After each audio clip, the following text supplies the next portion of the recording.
Alrighty, alright, here we go again. Got Mr. Law Jones coming at you one more time for the evening. Alright, got it done. So this is the radiator hold down install that I was doing here. It didn't come out. It didn't come out like I wanted. It came out pretty good. I just didn't do the cuts that good on here, so it probably been a little bit better if I took my time. But I was trying to beat the dark or whatever. But I just got some of the vendors on here that I bought some of my parts and stuff from when I was doing my build on my motor and everything. So that's it. Texas Speed down here. ARP, which I use them for head bolts. Texas Speed, I use it for cams and delete kits when I do them for customers sometime, and lift kits for less. I buy shocks through them. So even though my truck is not lifted, but they always have a good deal on like 2-wheel drive shocks for trucks and stuff, cars sometimes.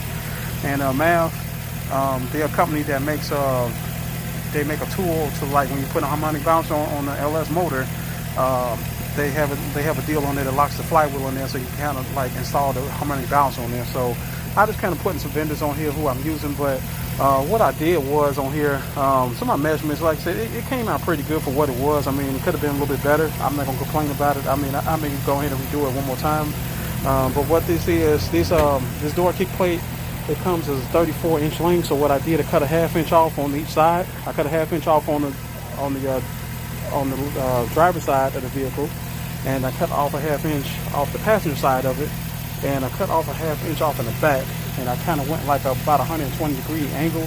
So what it did, it held my radiator. So what I was able to do, kind of hold my radiator in back in place how it's supposed to go.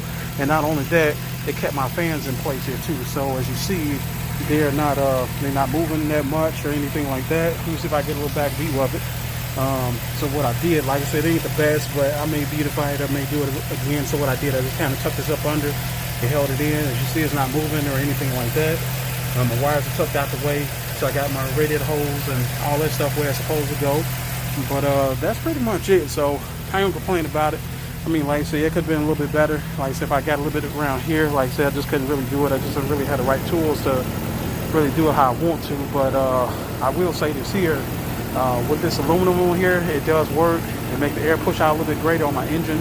But what I am going to do, I'm going to probably put a little piece of insulation up under here, because as it gets hotter outside, this here is going to be a little warm to the touch. So just so if you have to do any work on your vehicle, in your truck or SUV or whatever you got, so that way you don't burn yourself and get scalded by no aluminum. So I'm just gonna probably run some piece of insulation up under here, so that way to kind of keep the heat off this aluminum, because aluminum, it does draw heat.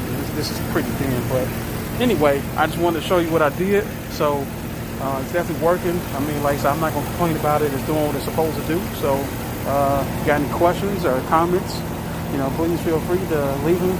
Click like, subscribe on my channel. Tell your friends about me, family, the end of these vehicles. And I'm out of here. Y'all have a good evening. And I'm gone.